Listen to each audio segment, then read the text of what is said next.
Créer une application qui vaut 10 000 €, et tout ça sans écrire une seule ligne de code. Ça paraît un peu fou, non? Eh bien, figurez-vous que c'est devenu totalement possible. Et ce, grâce à 3 outils d'IA assez incroyables. On va voir ensemble tout le parcours, de A à Z, pour comprendre comment le développement d'apps est devenu accessible à n'importe qui en seulement quelques heures. Ok, alors comment on fait concrètement pour passer de zéro à une appli qui tourne? Voici notre plan de match. On va d'abord parler de la nouvelle réalité du dev, puis on attaquera les 3 phases clés: la validation d'idées, la conception du plan et bien sûr la construction du produit. Et on terminera par un petit coup d'œil sur ce qui se passe après. Allez, on commence par le début. Le monde du développement d'applications, eh bien, il a été complètement bouleversé. Fini les processus qui durent des mois, qui coûtent une fortune et qui sont super complexes. Aujourd'hui, avec l'IA, on est passé du complexe au cliquable. Avant, c'était une autre histoire. Pour monter une appli, il fallait un chef de projet, un designer, un développeur, bref, toute une armée, et ça prenait des mois. Regardez un peu la différence aujourd'hui. L'IA a complètement changé la donne. Une seule personne peut désormais abattre le travail de toute une équipe. C'est juste énorme. 10 000 €. Voilà l'objectif de valorisation pour l'application qu'on va imaginer. C'est un but concret, un but qui devient carrément atteignable avec cette nouvelle méthode. Mais attention, ce chiffre ne sort pas de nulle part, il est basé sur un calcul tout simple, vous allez voir. Alors, comment on arrive à ces 10 000 €? En fait, c'est plus simple qu'on ne le croit. Dans le monde du logiciel, la valeur d'une boîte, c'est souvent un multiple de ses revenus annuels. On va être super prudent et prendre un petit multiple de 2,5. Du coup, pour valoir 10 000 €, il faut juste que l'appli génère 4 000 € par an. C'est tout. Et là, ça devient vraiment intéressant. Pour faire ces 4 000 € par an, il suffit de trouver 70 personnes, juste 70 utilisateurs qui payent un petit abonnement de 5 € par mois. Et voilà, tout d'un coup, l'objectif semble beaucoup plus accessible, n'est-ce pas? Bon, passons à la phase 1, et c'est sans doute la plus importante. Passer de l'idée à une vraie validation. Il s'agit de trouver une idée qui résout un vrai problème. C'est la base, le socle de tout le reste. Le succès d'une application, ce n'est pas juste une question de tech.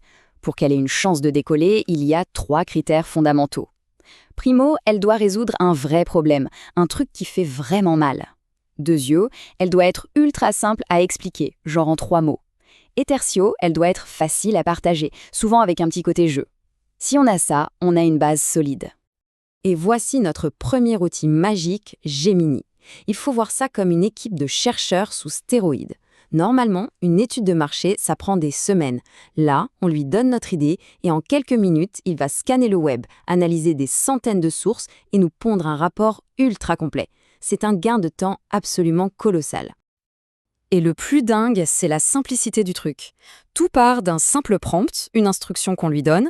À partir de là, l'IA propose un plan de recherche, on valide et hop, le résultat, c'est un rapport de plus de 30 pages qui nous dit si le marché existe, qui sont les concurrents, quelles sont les fonctionnalités indispensables. Honnêtement, c'est bluffant. Ok, notre idée est validée, on sait qu'il y a un marché. On passe donc à la phase 2, transformer cette connaissance en un véritable plan, un blueprint pour notre appli. C'est là que les choses deviennent concrètes. Avant de foncer tête baissée dans la construction, il faut absolument passer par une étape cruciale, le fameux cahier des charges. C'est tout simplement le document qui va tout détailler. Les fonctionnalités, le parcours de l'utilisateur, le modèle économique. C'est la carte routière du projet pour être sûr de ne rien oublier. Alors qu'est-ce qu'on fait?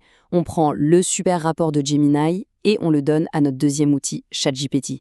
On lui dit en gros, ok, maintenant tu es notre chef de produit expert. Et en se basant sur toutes les données de l'étude de marché, il va nous rédiger un cahier des charges hyper structuré et pertinent. Et là où ça devient vraiment fascinant, c'est que ChatGPT ne s'arrête pas là. Il ne fait pas que du texte. On peut aussi lui demander de se comporter comme un designer et de nous générer un premier concept visuel pour l'écran d'accueil par exemple. Il fait le pont entre le plan et le design. C'est juste incroyable. Allez, on attaque la phase 3, le moment que tout le monde attend. On passe du plan au produit fini.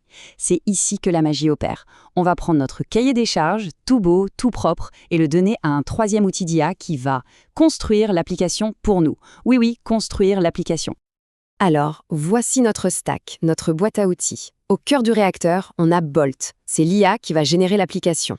Ensuite, pour la base de données utilisateur, on utilise Supabase, qui est super simple à mettre en place. Et pour les paiements, l'incontournable Stripe. Ces trois-là, ils travaillent main dans la main, c'est la Dream Team. Ok, c'est bien beau d'avoir une appli, mais la vraie question c'est comment on gagne de l'argent avec? Comment on intègre les paiements? C'est souvent là que ça se complique. Eh bien, la réponse est presque trop simple pour être vraie. Intégrer Stripe, ce qui avant prenait des semaines à un développeur, se fait maintenant en un seul clic. Oui, un clic. Bolt se connecte à Stripe et génère automatiquement toutes les pages d'abonnement, tout le flux de paiement. C'est une révolution. Et pour le prix, voici une stratégie qui marche très bien. On propose un abonnement mensuel simple, à 5 €. Une option annuelle, un peu moins chère pour fidéliser, disons 20 €. Et surtout, une offre à vie à 30 €. Pour une petite appli qui démarre, cette offre à vie est une arme secrète pour convaincre les premiers utilisateurs de sauter le pas. Voilà, notre application est construite, elle fonctionne.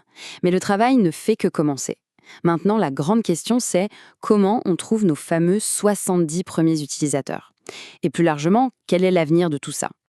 Comme la partie technique est devenue beaucoup plus simple, le vrai défi, c'est le marketing. 2 pistes super efficaces et pas chères pour commencer. Premièrement, créer du contenu. Une chaîne YouTube, un compte TikTok qui parle du problème que votre appli résout. C'est le meilleur moyen d'attirer les bonnes personnes. Deuxième piste, les micro-influenceurs. On peut contacter de petits créateurs sur TikTok et leur proposer 10, 20 ou 30 € pour qu'ils testent l'appli. Le retour sur investissement peut être dingue. Une précision importante. Est-ce que ça veut dire que les développeurs humains sont finis? Pas du tout. Leur rôle est en train de changer. L'IA construit les 80% de base et l'humain intervient pour les 20% complexes. Les fonctionnalités avancées, les audits de sécurité, la vérification de l'architecture. L'expertise humaine devient encore plus précieuse, mais sur des tâches à plus forte valeur ajoutée. Le vrai conseil à retenir de tout ça, c'est d'être pragmatique. L'idée n'est pas de créer le prochain Instagram du jour au lendemain. Il faut commencer petit. Trouver une petite application qui résout un petit problème pour une petite niche. C'est comme ça qu'on met le pied à l'étrier. Pour conclure, ce qu'il faut comprendre, c'est que les outils sont là. Ils sont accessibles comme jamais auparavant. Les barrières techniques se sont effondrées. Du coup, la seule vraie question qui reste, ce n'est plus comment je vais construire ça, mais plutôt quel problème pertinent est-ce qu'on va bien pouvoir résoudre maintenant. Et ça ouvre un champ des possibles absolument immense.